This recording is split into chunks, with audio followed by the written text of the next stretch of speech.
সাপ ও বিভিন্ন বন্যপ্রাণীর সম্বন্ধে মানুষকে সচেতন করতে কোচবিহার পুলিশ লাইন কনফারেন্স রুমে একটি সেমিনারের আয়োজন করা হয়।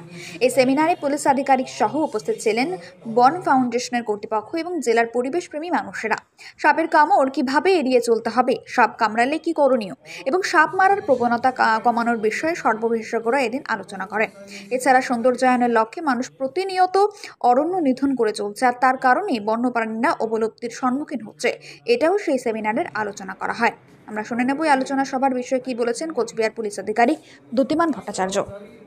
আজকে মূলত যে সাপের যে উপদ্রব বলে মানুষ, সেটার সম্বন্ধে ভুল কাটানোর জন্য আমরা একটা সেমিনার করেছি, যেখানে সর্ববিশেষজ্ঞকে আনা হয়েছে। তিনি মধ্যপ্রদেশের ভোপাল থেকে এসেছেন, বিডি শর্মা।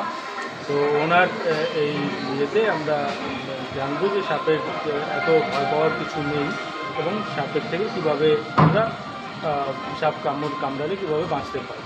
এটা ছাড়াও বন ফাউন্ডেশন এখানে একটা সামগ্রিকভাবে অন্যান্য প্রাণীদের, যেগুলো আমাদের সাথে থাকে, যা সবসময় দেখতে পাই, যেগুলো এরকম বাগদাস, গন্ধগোকুল বা শিয়াল, খ্যাকশিয়াল এবং গোস। আপনার প্রয়োজনীয় যে কোনো মাপের প্লাস্টিকের বোতল থেকে শুরু করে মাল্টিপারপাস জার স্বল্প মূল্যে পাইকারিতে পেতে যোগাযোগ করুন কোচবিহার চকচকা ইন্ডাস্ট্রি হাবের অন্তর্গত দাদাভাই সমিং এবং মা মনসা ভ্যারাইটিসতে। প্রোভাইডার মনোরঞ্জন দে। যোগাযোগ নম্বর 8113329040 এবং 7407529986 ইত্যাদি, সেগুলো সম্বন্ধেও একটি প্রেজেন্টেশন দিয়েছেন। এটা সবার ক্ষেত্রেই খুব উপকারী হচ্ছে, কারণ এই প্রাণীগুলি আমরা আস্তে আস্তে হারিয়ে ফেলছি আমাদের দ্রুত নগরায়ন এবং এত সৌন্দর্যায়নের জন্য। যে আমরা ঝোপঝাড় কেটে পরিষ্কার করে ফেলছি, এত আলো চারিদিকে লাগাচ্ছি যাতে বাদুড়ও থাকতে পারছে না।